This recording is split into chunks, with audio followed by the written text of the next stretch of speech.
والتوكل على رسوله الكريم أما بعد فقد قال الله تبارك وتعالى في كلامه المجيد وفرقانه الحميد فاسألوا أهل الذكر إن كنتم لا تعلمون. وقال تعالى في موضع آخر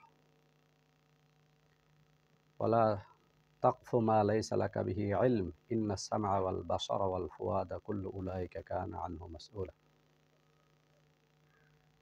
وقال رسول الله صلى الله عليه وسلم طلب العلم فريضة على كل مسلم. وقال ابن سيرين رحمه الله إن هذا العلم دين فانظروا عمن تأخذون دينكم। সম্মানিত দর্শক, আল্লাহ রাব্বুল আলামিন আসমানি ইলম দিয়েছেন, উলামায়ে কেরামদের সিনাই সংরক্ষণ করেছেন এবং উলামায়ে কেরামকে দায়িত্ব দিয়েছেন, ওয়ারিসুল আম্বিয়া ঘোষণা করেছেন প্রয়োজনের মুহূর্তে উম্মতকে দিক নির্দেশনা দেওয়া একমাত্র উলামায়ে কেরামের দায়িত্ব। তবে এ বিষয়ে সঠিক যে যেই বিষয়ে যিনি পড়াশোনা করেন নাই, যেই ফনের ইলম বা মাহারত কারো নেই, যেই ইলমের ব্যাপারে কারো পরিপূর্ণ দক্ষতা যদি কারো না থাকে, সেই বিষয়ে তাকে কথা বলার জন্য নিষেধ করা হয়েছে। যিনি বলবেন তাকে নির্দেশনা, আর যিনি শুনবেন শিক্ষা করবেন তার প্রতি দিক নির্দেশনা হলো মুহাম্মদ ইবনে সিরিন রহমতুল্লাহি আলাইহি বলেছেন, যেটা কি ইমাম মুসলিম রহমতুল্লাহি আলাইহি মুসলিম শরীফের মুকদ্দিমায় এনেছেন এবং শামাইলে তিরমিজির সর্বশেষ এই হাদিস ইমাম মুহাম্মদ ইবনে সিরিন রহমতুল্লাহি আলাইহি ইন্না হাযাল ইলমা দীনুন ফানজুরু আম্মান তা'খুযুনা দীনাকুম, যে কোনো আলেম থেকে মাসলা মাসাইলের বিষয়গুলি জিজ্ঞাসাবাদ করাও একজন সচেতন মুমিনের কাজ নয়, বরংস যারা বিশেষ করে ফতোয়া বিভাগে পড়াশোনা করেছেন এবং নিয়মিত কিতাব মোতালা করেন, পড়াশোনা করে উম্মতের সামনে সঠিক কথা বলেন, তাদের কাছে শরণাপন্ন হওয়া, তাদের থেকে মাসলা মাসাইল জিজ্ঞাসা করা। আফসোসের বিষয় হলো রমজান শরীফ জাকাতের আলোচনা চলছে। ঠাকুরগাঁ জেলার অনেক বড় বড় নামি দামি মসজিদের খতিব যেনারা আছেন, যারা ফতোয়া বিভাগে কখনো পড়াশোনা করেন নাই এবং পর্যাপ্ত পরিমাণ মোতালাও নেই, বিশেষ করে ফিকহে হানাফির গুরুত্বপূর্ণ কিতাব কখনো মোতালা করেনও না, তাদের নলেজেও নেই, ওনারাই জোর গলায় একটা ভুল ফতোয়া প্রচার করে বেড়াচ্ছেন, যেটা 100 ভাগ ভুল, এতে কোনো সন্দেহ নেই। সেই ফতোয়াটি হলো ব্যবহৃত অলংকারের যাকাত দিতে হবে না। ওনারা যাকাত দিতে হবে না, উনি এই ফতোয়া কেন দিয়ে বেড়াচ্ছেন? উনি হাদিস পেয়েছেন লা যাকাতা ফিল হুলিয়্যি, অলংকারের যাকাত দিতে হবে না। প্রথমত যে হাদিসটি আপনি পেয়েছেন, হাদিসের কিতাব দেখে আপনি ফতোয়া দেওয়ার জন্য আপনাকে বুঝতে হবে যে এই হাদিসের কী ব্যাখ্যা, ফুকাহায়ে কেরাম কী ব্যাখ্যা নিয়েছেন, আসলে এটার কী ব্যাখ্যা করেছেন, জেনে এরপরে আপনাকে কথা বলতে হবে। আফসোসের বিষয় হলো বিষয় সম্পর্কে জ্ঞান না থাকা সত্ত্বেও যেখানে সেখানে শহরের ভিআইপি স্টেজগুলিতে ওনারা উম্মতকে বিভ্রান্তিকর বক্তব্য দিয়ে উম্মতকে গোমরা করছেন এবং তাদের এই বক্তব্য শুনে যারা যারা যাকাত দিবে না, যাকাত না দেওয়ার সমস্ত গুনাহ যিনি তাহকিক ছাড়া, গবেষণা ছাড়া, বাস্তব ফতোয়া বা মাসলা মাসাইলের প্রকৃত জ্ঞান যার কাছে নেই, সে যদি এভাবে ফতোয়া দিয়ে বেড়ান, তাহলে যারা আমল করবেন সমস্ত গুনাহ, যাকাত না দেওয়ার সমস্ত গুনাহ যিনি ভুল ফতোয়া দিয়ে বেড়াচ্ছেন তার আমল নামায় লিপিবদ্ধ করা হবে। আল্লাহ রাব্বুল আলামিন আমাদেরকে এই সমস্ত কোরআন সুন্নাহর ভুল ব্যাখ্যা, অপব্যাখ্যা দিয়ে উম্মতকে পথভ্রষ্ট করার থেকে আল্লাহ পাক আমাদেরকে সচেতন থাকার তৌফিক দান। মুহতারাম হাজরিন, আপনারা জানেন সিহায়ে সিত্তার অন্যতম কিতাব তিরমিজি শরীফে ইমাম তিরমিজি রহমতুল্লাহি আলাইহি একটা শিরোনাম কায়েম করেছেন, বাবু মা জাআ ফি যাকাতিল হুলিয়্যি। এই শিরোনামের অধীনেই ইমাম তিরমিজি রহমতুল্লাহি আলাইহি দুটি হাদিস উল্লেখ করেছেন। দুটি হাদিস উল্লেখ করার পরে ইমাম তিরমিজি রহমতুল্লাহ আলাই মন্তব্য করেছেন যে দুটো হাদিস হলো জয়ীফ।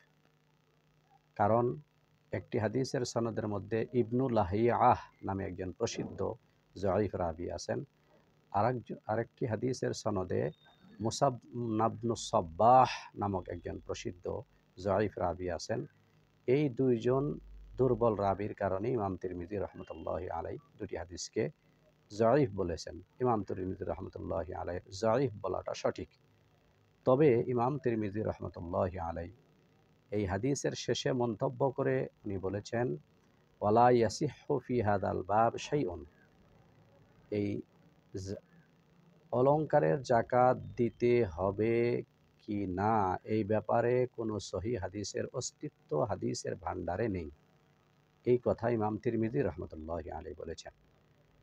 ইমাম তিরমিজি রহমতুল্লাহ আলাই যে কথাটা বললেন হাদিসের ভাণ্ডারে অলংকারের জাকাত দিতে হবে এ ব্যাপারে কোনো সহি হাদিস নেই। কিন্তু আপনারা যারা আহলে ইলম রয়েছেন, বিজ্ঞ ওলামা ইকরাম জানেন ইমাম তিরমিজি রহমতুল্লাহ আলাইহি তিরমিজি শরীফের মধ্যে হাদিসের ব্যাপারে যত জায়গায় মতামত পেশ করবেন, হাদা হাদিসুন হাসানুন সহিহুন বা হাদা হাদিসুন জাইফুন, হাদা হাদিসুন হাসানুন, সবগুলি মতামত ইমাম তিরমিজি রহমতুল্লাহ আলাইহির যে সঠিক এমন নয়। অনেক জায়গায় ইমাম তিরমিজি রহমতুল্লাহ আলাইহি হাদিসের ব্যাপারে মন্তব্য যা পেশ করেছেন বা ওনার অভিমত ব্যক্ত করেছেন তার মধ্যে অনেক ভুল ভ্রান্তি রয়ে গেছে। ইমাম তিরমিজি রহমতুল্লাহ আলাইহি যে বললেন যে এ ব্যাপারে কোনো সহিহ হাদিস নেই, বাস্তব কথাটা সঠিক নয়। এর কারণ হলো সুনানে আবু দাউদ, সুনানে নাসাই, এই সুনানে আবি দাউদ এবং সুনানে নাসাই হাদিসের দোনো কিতাবে একটি হাদিস আছে হযরতে ইবনে আমরের সূত্রে বর্ণিত। উনি বলেন, আতাত ইমরাআতুন ইলান নবী সাল্লাল্লাহু আলাইহি ওয়াসাল্লাম, আন্নাম রাআতান আতাতিন নবী সাল্লাল্লাহু আলাইহি ওয়াসাল্লাম, একজন নারী রাসূল সাল্লাল্লাহু আলাইহি ওয়াসাল্লামের কাছে আসলেন। ওয়া মাআহা ইবনাতুল্লাহা, তার সাথে তার একটি মেয়েও ছিল। ওয়া ফি ইয়াদি ইবনাতিহা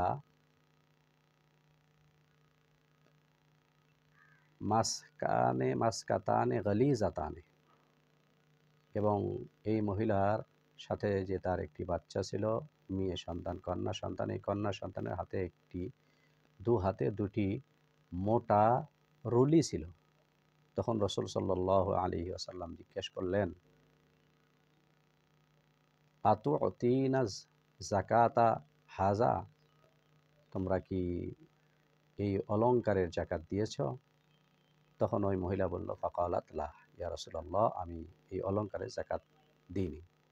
তখন রাসূল সাল্লাল্লাহু আলাইহি ওয়াসাল্লাম বললেন, আয়াসুররুকি আন ইউসাব্বিরাকিল্লাহু ইয়াওমাল কিয়ামাতি বিহিমা সিওয়ারানি মিন নারিন, তুমি কি এটা পছন্দ করবে যে আল্লাহ রাব্বুল আলামিন এই অলংকার দুটির জাকাত না দেওয়ার কারণে শাস্তি হিসাবে, শাস্তি স্বরূপ জাহান্নাম থেকে আল্লাহ পাক দুটি চুরি তোমার হাতে পরিয়ে দেবেন, এটাকে তুমি পছন্দ করবে? তখন সে বলল যে লা। এ কথা বলে সে তার হাতের চুরি দুটি খুলে আল্লাহ নবীর কাছে হস্তান্তর করলেন এবং বললেন, হুমা লিল্লাহি তাআলা ওয়া রাসূলিহি, এ দুটি আল্লাহ এবং আল্লাহ রাসূলের জন্য, অর্থাৎ আমি এ দুটিকে আমি দান করে দিলাম। সম্মানিত উপস্থিতি, এই হাদিসটি আবু দাউদ শরীফ এবং নাসাই শরীফে আছে সংকলিত। এই হাদিসটি ব্যাপারে ইবনুল কত্তান রাহিমাহুল্লাহ বলেন, ইসনাদুহু সহিহুন, এই হাদিসটি সহিহ। এবং হাফেজ মুনজিরি রাহিমাহুল্লাহ তার প্রসিদ্ধ কিতাব মুখতাসারু সুনানি আবি দাউদে এই হাদিসের উপরে মন্তব্য করতে গিয়ে উনি বলেছেন, ইসনাদুহু লা মাকালা ফি, এই হাদিসের সনদের ব্যাপারে কোনো প্রকার আপত্তি নেই। আরব জাহানের প্রসিদ্ধ আহলে হাদিস গায়রে মুকাল্লিদ আলেম শেখ আলবানী রাহিমাহুল্লাহ হাদিসটিকে সহিহ বলেছেন। তাহলে ইমাম তিরমিজি রহমতুল্লাহ আলাইহি যে বললেন যে হাদিস এ ব্যাপারে কোনো সহিহ হাদিস নেই, কথাটি সঠিক নয়। এবং হানাফি মাযহাবের প্রত্যেক কিতাব, ফতোয়ায়ে শামী, বাহরুর রায়েক, মাজমাউল আনহুর, আন-নাহরুল ফায়েক, এরপরে ফতোয়ায়ে হিন্দিয়া, উর্দু ফতোয়ারগুলিতে দেখেন ইমদাদুল ফাতাওয়া, ফতোয়ায়ে রহিমিয়া, আপকে মাসাইল উনকা হাল, ফতোয়ায়ে মাহমুদিয়া, সবগুলি ফতোয়াতে একই কথা লেখা, ব্যবহৃত অলঙ্কারে যাকাত দিতে হবে। বিশেষ করে ফিকহে হানাফির প্রসিদ্ধ কিতাব হিদায়া, তাতে লেখা আছে ওয়াফি তিবরিজ জাহাবি ওয়াহলিহি ওয়াহলিহা ওয়া আওয়ানিহা আজ-যাকাতু। স্বর্ণের অলঙ্কার হোক বা তার পাত্র হোক, বা এটাকে অলঙ্কার পাত্র ছাড়া যে কোনোভাবে রাখা হোক, সেটাকে যাকাত দিতে হবে।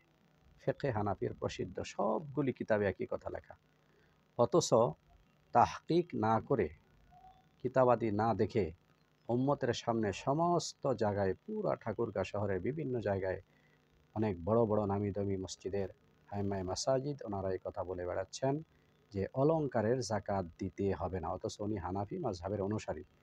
কিতাব না দেখে উনি যদি এভাবে বলে বেড়াচ্ছেন বা আরও কেউ যদি কথা বলে বেড়ান, তাহলে তার শাস্তি কোরআনে পাকে তো আল্লাহ পাক ঘোষণা করেছেন, ওয়ালা তাকফু মা লাইসা লাকা বিহি ইলম ইন্নাস সামআ ওয়াল বাসারা ওয়াল ফুআদা কুল্লু উলাইকা কানা আনহু মাসউলা।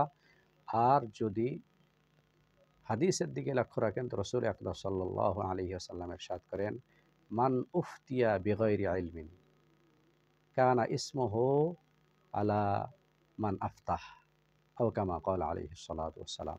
যে ব্যক্তি ইলম ছাড়া ফতোয়া দিয়ে মানুষকে বিভ্রান্ত করলো, গলত ফতোয়া দিল, সে সতর্কতা অবলম্বন করলো না, তাহলে যারা শুনে আমল করবে তাদের সমস্ত গুনাহ যে ব্যক্তি ভুল ফতোয়া দিয়ে তার আমলনামায় লিপিবদ্ধ করা হবে।